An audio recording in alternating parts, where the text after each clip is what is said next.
On this episode of Locked On Lightning, as you could see, I'm traveling, but I'm still recording. We talk about more off-season talk as well as player predictions for the upcoming season. All that and more coming up. But first, as always, let's play that music. You're Locked On Lightning, your daily podcast on the Tampa Bay Lightning. Part of the Locked On Podcast Network, your team every day.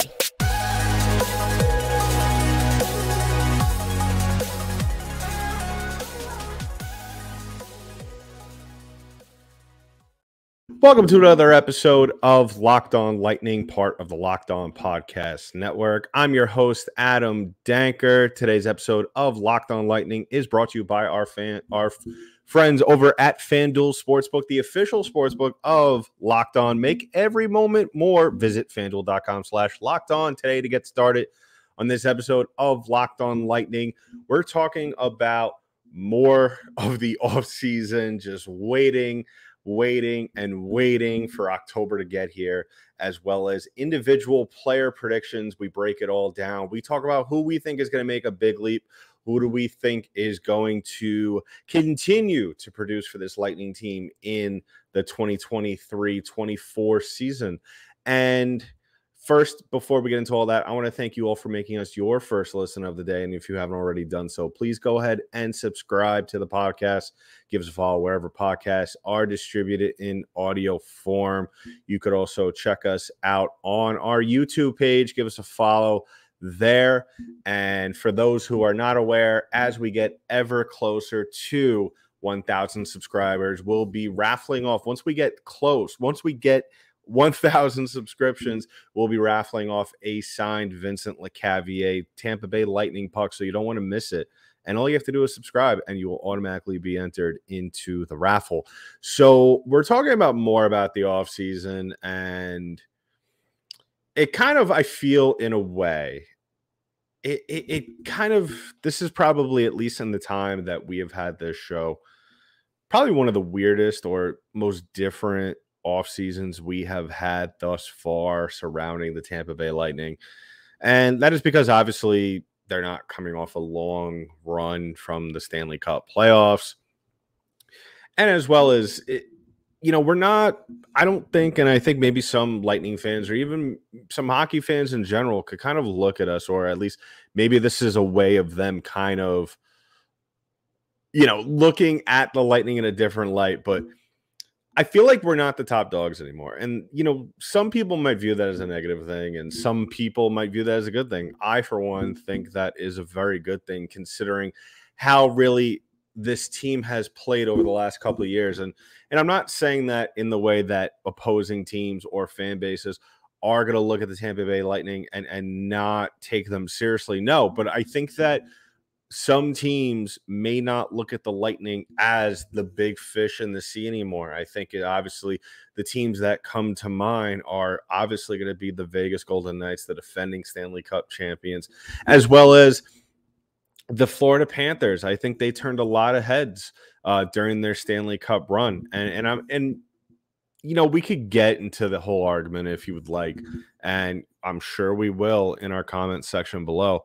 But I'm sure we could get into the conversation, or at least start it, about who are the top 5 teams heading into this year's season. And I've seen some rankings here and there, and it's very early to talk about rankings and, all that stuff, because things could change. Even though free agency, for the most part, has really kind of slowed down to a certain extent. I mean, we might see some other players kind of sign, or low-level players that maybe you know their names, but you don't really know their game that well. You might actually hear them sign as we get closer to camp, which is great. And that's really, I think, where teams are kind of polished off. And I think that's where that could make the difference between you making the playoffs and possibly going on a run for the Stanley Cup.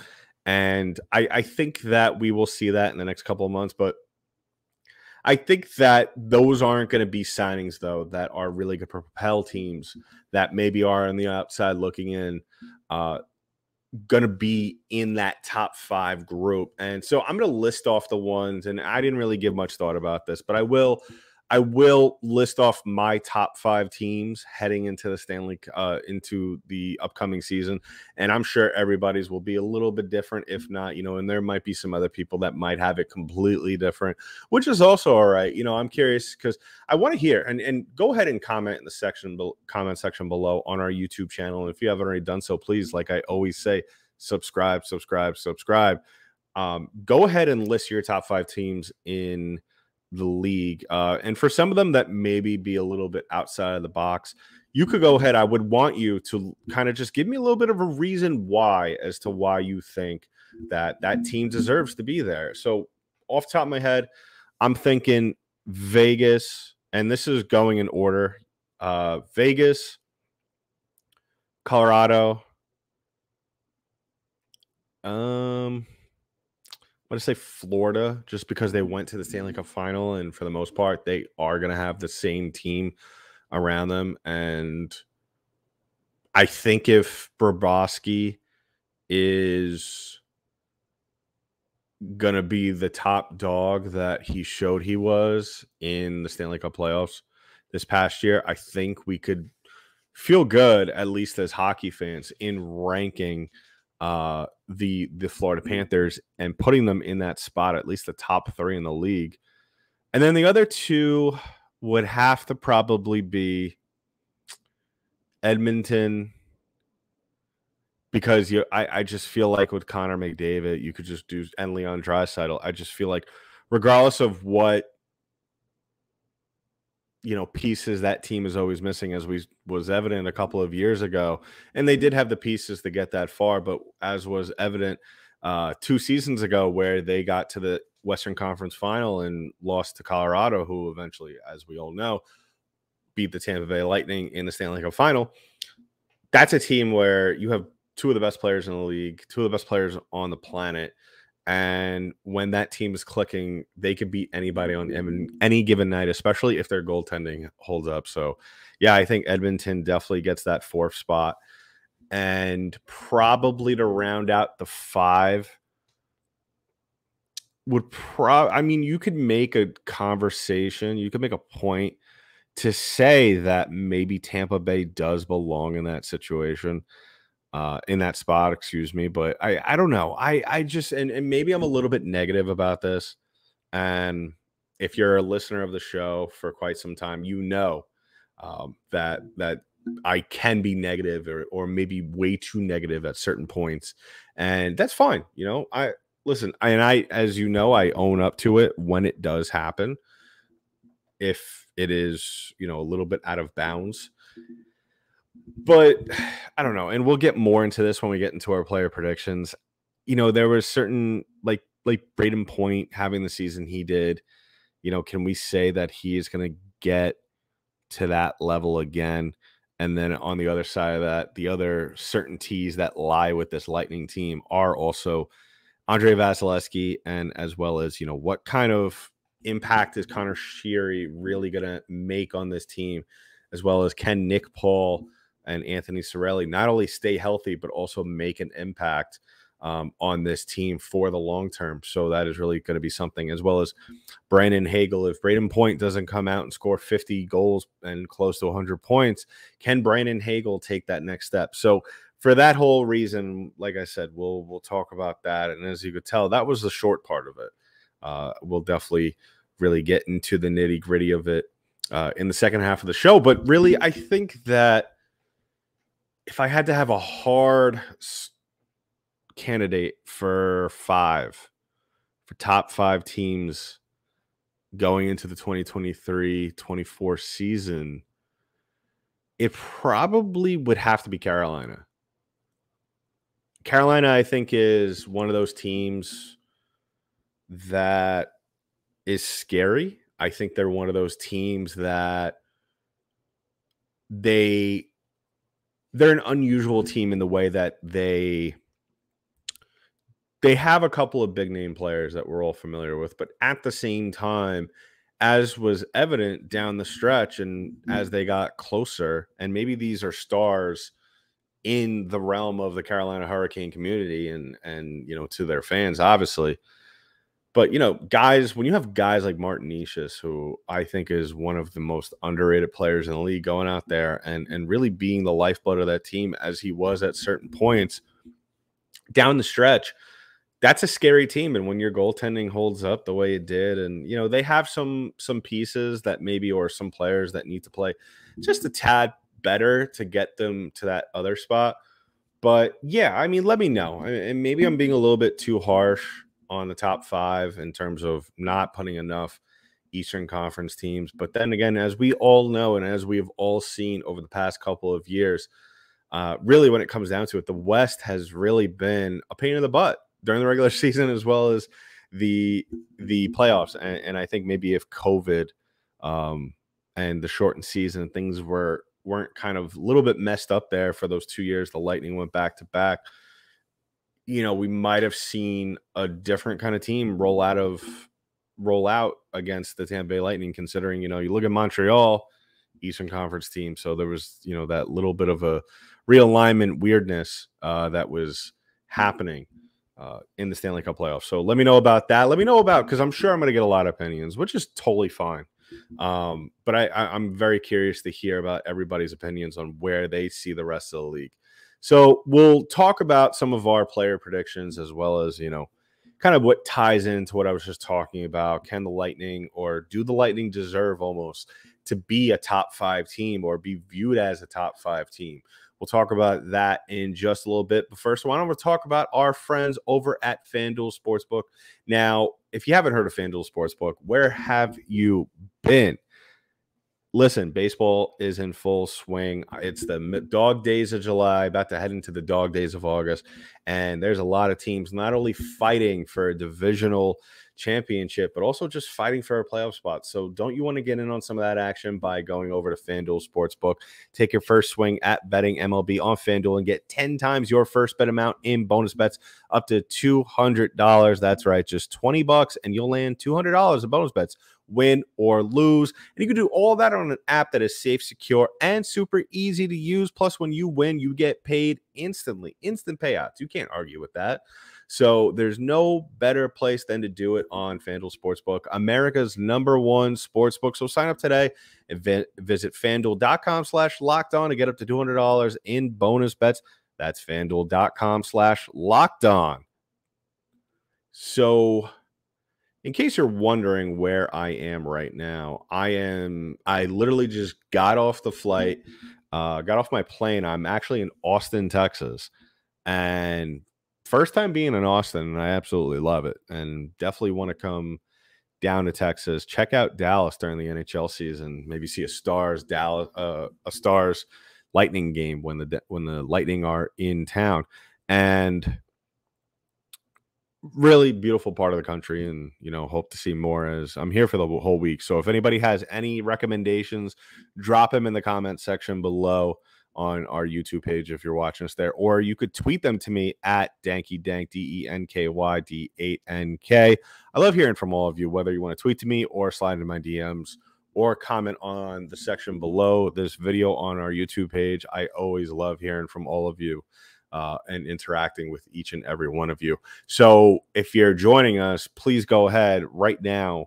If you're joining us right now in the middle of this video or in the middle of this podcast, rewind, go to the beginning, and listen to everything I said, because I think that this is going to be an interesting conversation to be had, and the conversation that we could continue to have as the weeks go on, as we get ever closer to training camp, which, in my opinion, I don't know how to feel about training camp. I mean, it's NHL training camp is just a whole different thing for me.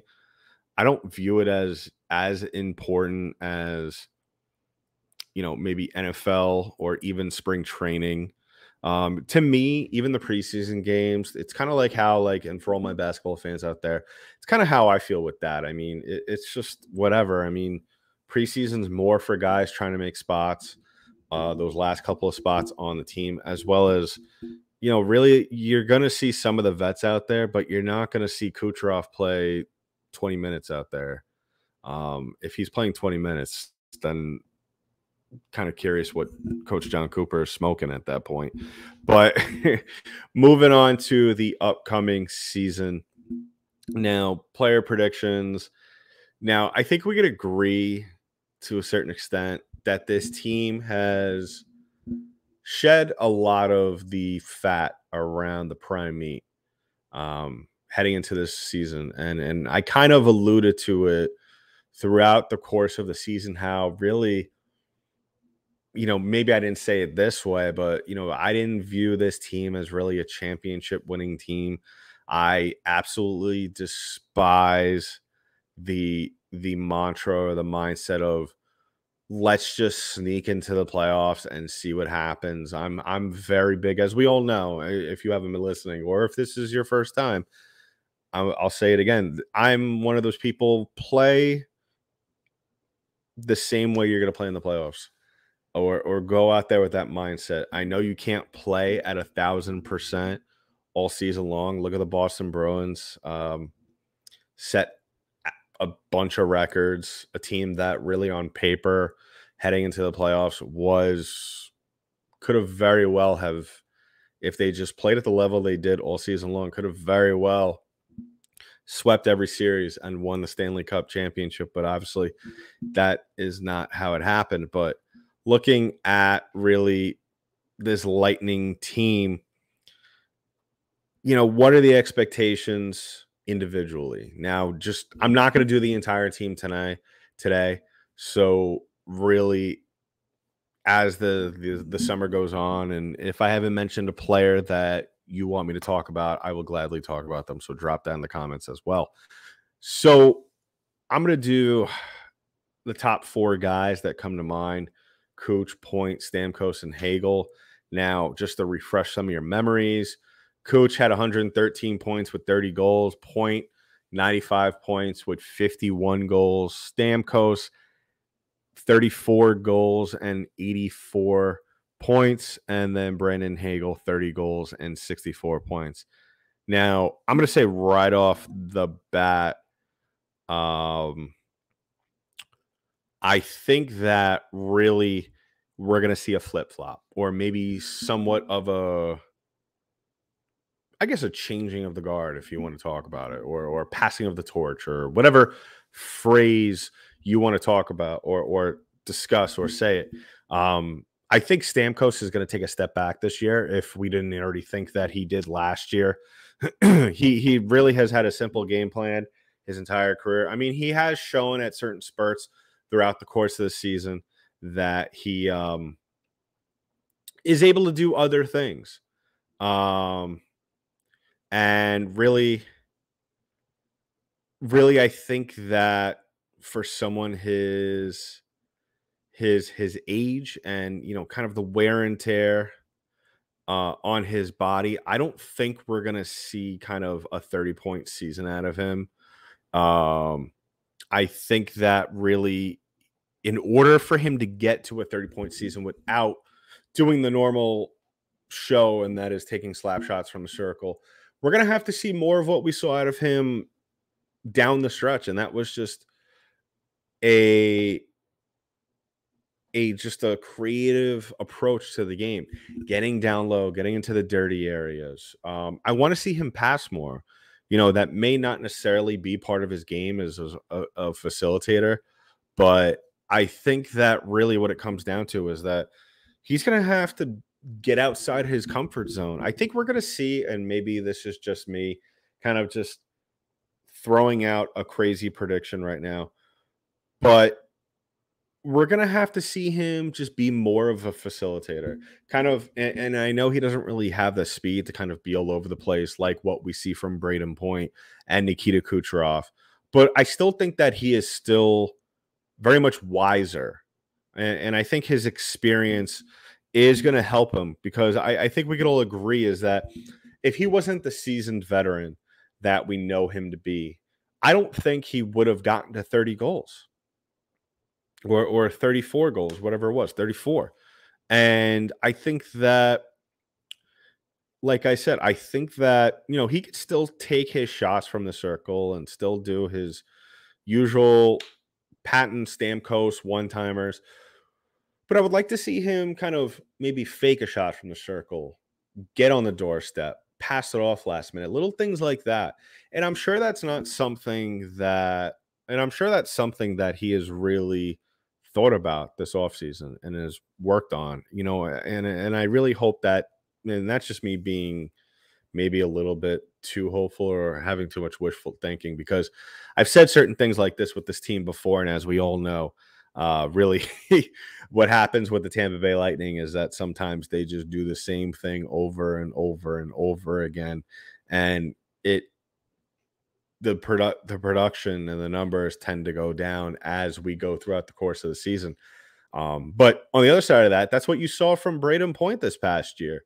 As he continues to get better, he's really continued to just develop his game. I think this was the best version of Braden Point we have seen ever outside of a playoff game. And I'm talking about the 2 runs, especially when they made those, when they won the Stanley Cup. I think that really outside of those performances in the playoffs, this is the best version we've ever seen of Braden Point. And I think this goes across the board when we're looking at Hagel, when we're looking at Stamkos, Point, and Kucherov. That really what it comes down to is, as long as these guys stay healthy, you are going to see the numbers. But my issue that has always been with these guys, especially the top 3 in Kucherov, Point, and Stamkos, is that it doesn't always translate to wins. And it doesn't always work on a nightly basis, which is why I think that John Cooper would be better off in the long run. Now, obviously, we all know he is going to play these 3 guys together more times than not, which is fine. But I don't want to see every game, every shift of these top 3 guys, because especially with the way the roster is constructed, I think it shows us 2 things, and it's going to show us these things over the course of the season. Is that the Lightning don't have the depth right now. Now, maybe in the first couple of weeks of the season, even a month or 2 months, we will see the opposite. But as I alluded to on the last episode, we could very well see that as the common reason as to why this team may not be as successful as we would like them to. And I think the best way to do that is to separate these guys, and what I mean is obviously keep Kuch on point, but you got to have Stamkos on the second or even the third line. If you're going to roll him out there and he's just going to take one-timers all day, then you got to throw him on the third line or even the second. But he can't be on that first line just taking a slap shot on every shot. And especially if he's going to go down to the third line, he's got to be more versatile. He's got to be better in the faceoff circle as well. And I know that sounds a little crazy considering he had a 53%, almost 54% win rate in the faceoff circle last year. But at the same time, I mean it more so in the case that he needs to win faceoffs in big shots, in big spots. And I think that's not something that we have seen from this team very much all last year. And that was one of the things that for long periods of time we didn't see. I mean, we saw it here and there down the stretch, and we saw it in that series against Toronto. They did pretty much a decent job of doing that. But I think at the end of the day, really what it comes down to is that really these guys need to kind of get out their comfort zone in certain ways. The only one I think that really just needs to continue doing what he's doing is Nikita Kucherov. Braden Point, like I said, if he just plays the way he did last year, I think that he could easily get to 40 goals this year, maybe even 100 points. Hagel, I'm not sure. He's going to be an interesting case study. I think he's got the potential.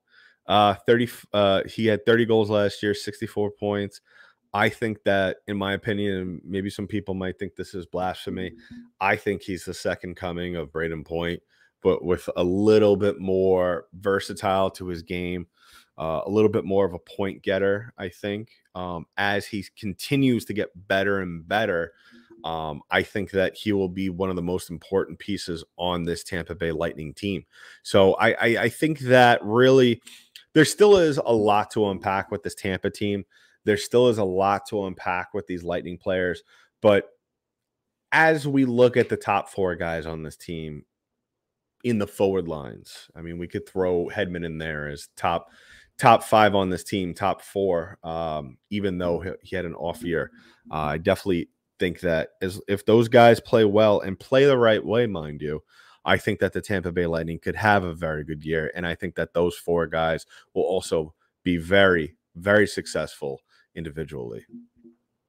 So wrapping things up on the show, if you haven't already done so, please go ahead and subscribe to the podcast. Give us a follow wherever podcasts are distributed in audio form. And if you haven't already done so, hit that notification button on our YouTube page. So as soon as the newest episode drops, you'll be notified and ready to watch the newest episode of Locked On Lightning. So yeah, I know it was a little bit of abbreviated review there, prediction thing, but I just think that, it's one thing in this game to predict and to say a guy's going to do this, a guy's going to do that, if he plays this way or that way. But it's team sport. And I think there are very few players in this game that could really take control of the game and where their production isn't solely based on the production of the team. And quite honestly, until I am proven otherwise, the only guy I think on this Lightning team that can play that way is Nikita Kucherov.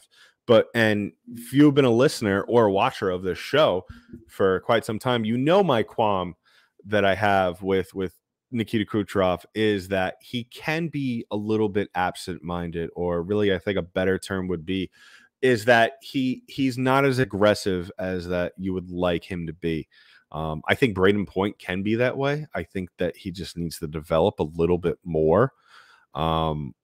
So we'll see what this upcoming season brings, and as well as if we will see some sort of growth in a lot of these guys, especially guys like Kucherov and Stamkos, where I think that, with this being the final year of his contract, he definitely has to figure it out, and he has to definitely find different ways to be successful and do other things other than score goals, because as he gets older, he's not going to be able to do that.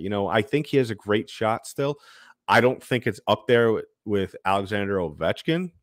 He does get his goals, which is fine. If he's a 30 goal scorer this year and maybe gets, I would say 70, 80 points, I'm willing to live with that. I think, but it can't be on the first line. It can't be on the first line, or we're going to have issues. So let me know in the comments below what you think. And like I said, we will continue to break down this team as the summer wraps up and continues on. And we will hopefully start to get into, training camp stuff and hear about more about how the roster is going to shape up. But in the meantime, that's been it for this episode of Locked On Lightning, part of the Locked On Podcast Network. I'm your host, Adam Danker. I'll talk to you in the next one.